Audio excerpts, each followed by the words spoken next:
Excuse me. What's up? It's a good intro, right? So this is Sermon Unscripted, where the person that's worked for 20 years in church and camp ministries, is God is Mdiv and THM, just spouts like a holy fool.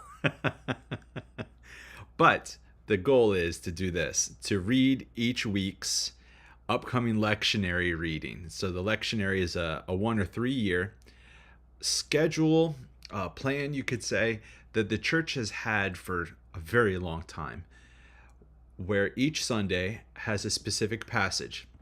And so let's take a look at what is this upcoming Sunday's passage. We'll read it in the moment, give an in the moment response and first thoughts, give a sermon title potentially for it, but then also describe where's the conflict in this passage and where's the invitation. All right? So let's do this, all right? Boom. This is my background. It's from a famous fresco of Jesus raising Adam and Eve out of the sepulchres. Of course, it's a painting. But anyways, here we go. We are in the fourth Sunday of Epiphany, which means we are reading Matthew 5, 1 through 12. From the hip, I already know that's the Sermon on the Mount. Matthew's gospel is concerned with making Jesus seem like an echo or a repetition or just a new Moses, a new figure similar to Moses. That's why his first sermon is on the Mount. So I already pulled up at least that. So let's do it. Matthew 5, boom, from Bible Gateway. 1 through 12. So 1 through 12 is the intro and the Beatitudes, just the Beatitudes. Let's read it. Now, when he saw the crowds, he went up on a mountainside and sat down. His disciples came to him and he began to teach them. He said, "Blessed are the poor in spirit, for theirs is the kingdom of heaven. Blessed are those who mourn, for they will be comforted. Blessed are the meek, for they will inherit the earth. Blessed are those who hunger and thirst for righteousness, for they will be filled. Blessed are the merciful, for they will be shown mercy. Blessed are the pure in heart, for they will see God. Blessed are the peacemakers, for they will be called children of God. Blessed are those who are persecuted because of righteousness, for theirs is the kingdom of heaven. And blessed are you when people insult you, persecute you, and falsely say all kinds of evil against you because of me. Rejoice and be glad, because great is your reward in heaven, for in the same way they persecuted the prophets who were before you." Okay. This is a tricky passage. All right, well, from the hip, Jesus went up on a mountainside. So that's clearly got some echoes of Moses climbing up Mount Sinai, where he came down with the Ten Commandments, the Decalogue, as some people call it, and delivers them to the people. So here's Jesus on a mountain calling down to all the people and saying the Beatitudes. Now, let's see, there are 1, 2, 3, 4, 5, 6, 7, 8, 9 Beatitudes. Well, there's 9 blesseds, let's say it that way. So it's not 10 commandments, but it's 9. So there's not an echo in that way. But what is happening? Okay, blessed are the poor in spirit, those who mourn are the meek, those who hunger and thirst for righteousness, the merciful, the pure in heart, the peacemakers, those who are persecuted, and I guess it's kind of persecuted again when people insult you. For in the same way they persecuted the prophets who were before you. Almost as though the persecution connects you to the prophetic tradition. Interesting. All right. Now, one of the things I wanted to do when I did church work, youth work, camp work, I never wanted to repeat the same idea or the same sermon twice. It was a challenge for myself. I just never wanted to be the type of person that would have one interpretation of something and then stick with it their whole life, because we change and grow, obviously.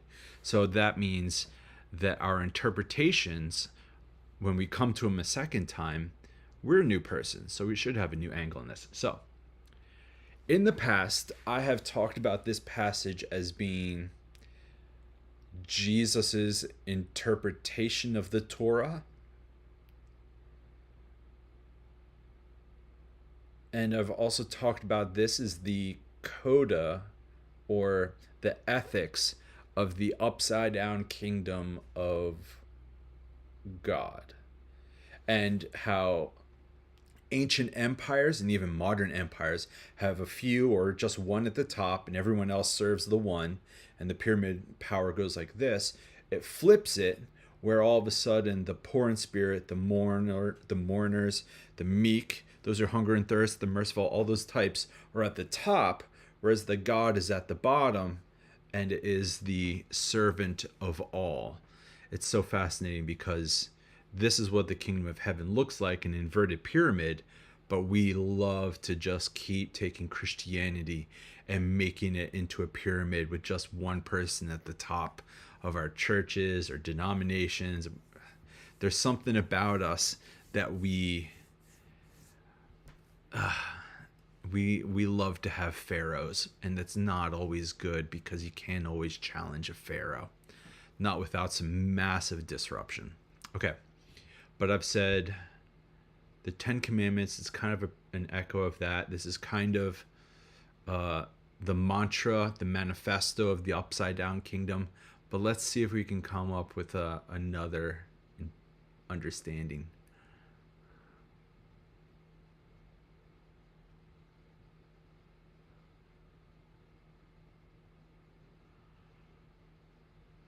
I want to say computer programming, because when a program is written, let's say Religion 1.0, there's a particular programming that helps the program to run. And then after a while, you might see some, maybe not necessarily some bugs, but you see some limitations of it. And so Religion 2.0 fulfills the intention of what Religion 1.0 was, but it does it in a way that it doesn't have the same limitations. So, transcend and include, baby. It's almost like the Ten Commandments are computer programming about what Religion 1.0 is supposed to be. Religion 1.0 is supposed to be about prohibitions. It's about learning self-control. It's about learning how to moderate good and evil. And that's not bad. That's all good. It's positive. The world needs that type of structure. However, there's inherent limitations when you have a worldview that's built upon just prohibitions. And Jesus updates the whole system here by talking about blesseds. This isn't a passage in which Jesus is giving more prohibitions. This is where Jesus does something of the opposite but different, where he instead says, blessed are the ones that you don't think deserve to be at the top, or the ones you wouldn't expect to be at the top. He doesn't say, blessed are the rich in spirit. Blessed are those who are always joyful. Blessed are those who are strong.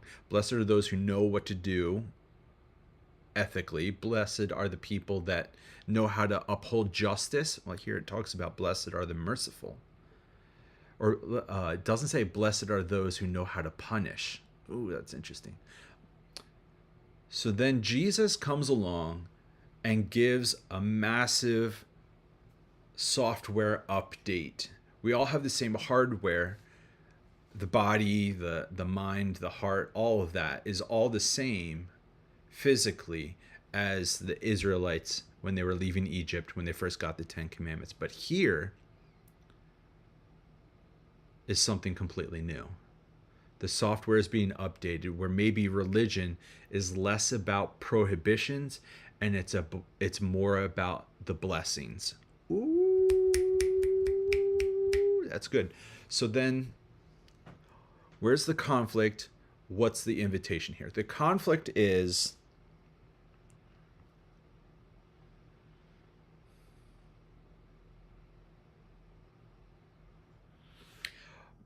maybe it's about wanting to go backwards, go back to the prohibitions. We have to have the prohibitions. And at no point does Jesus ever say the prohibitions are really bad. But he does say we need to move forward into what it means to bless other people. Religion is not just about avoiding evil, it's also about uplifting the poor in spirit, the mourners, the meek, those who wish they knew what was right, the people that are merciful, the pure in heart, the peacemakers, all of these, those who are persecuted. So I guess the conflict is somebody could hear this and say, this is dangerous, Jesus. You aren't holding a firm moral line. And I can see Jesus looking at that person with kind frustration and saying, no, this movement needs to update. It doesn't change what it is, but there is inherent limitations, like a ceiling, to the religion when it's just built on prohibitions, which in the Hebrew scriptures, they say that there's 613 laws that needed to be fulfilled if you wanted to be considered a strong and devout Jewish follower. But there's an inherent ceiling when all you think of is prohibitions, and then the next stage or phase is that of blessing those at the bottom. So the conflict could be saying, Jesus, for lack of a better term, you're being an extreme liberal by saying you bless those who are poor and bless those who are at the bottom, and that you bless those that we wouldn't expect you to. But that's why it's good news for them. But what's the invitation? Okay. The invitation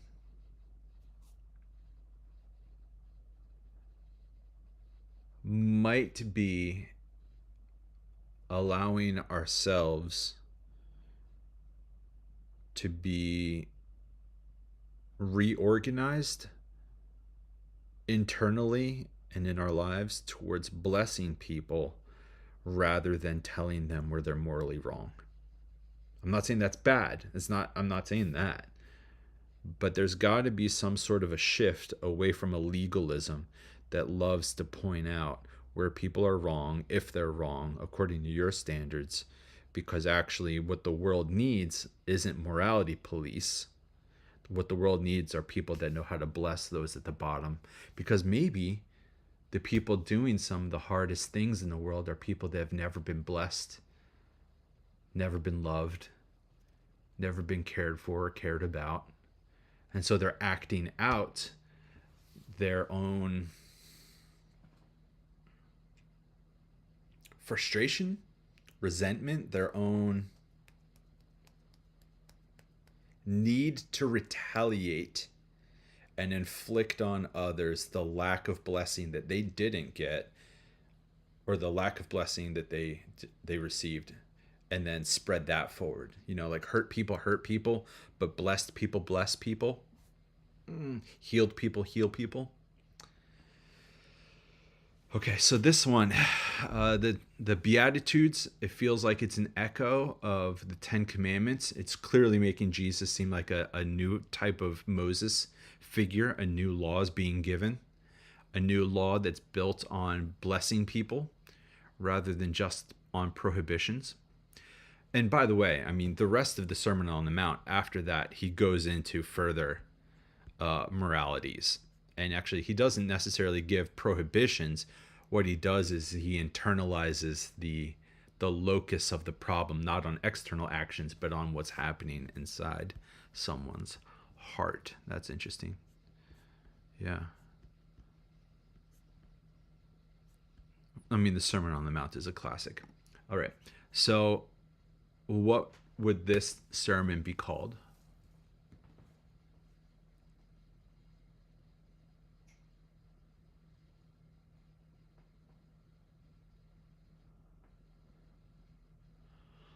I want to say something about religion 2.0. This is a wild update. It's a fulfillment of what the law always was about. The law was supposed to protect and to help and to heal people that were at the bottom, but there were some limitations that it had because it was mostly in vocabulary of prohibitions. So Jesus came, no.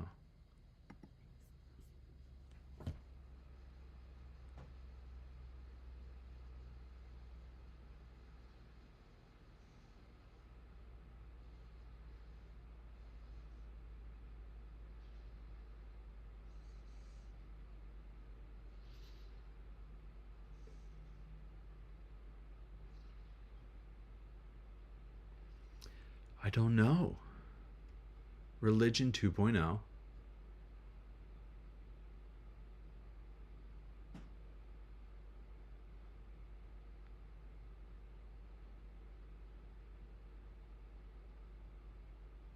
I might call it this: an iOS update on the law and the prophets. Take it or leave it. That might be a terrible title. An iOS update on the law and the prophets. It's not a replacement. It's more like a fulfillment or a finessing of what was always there.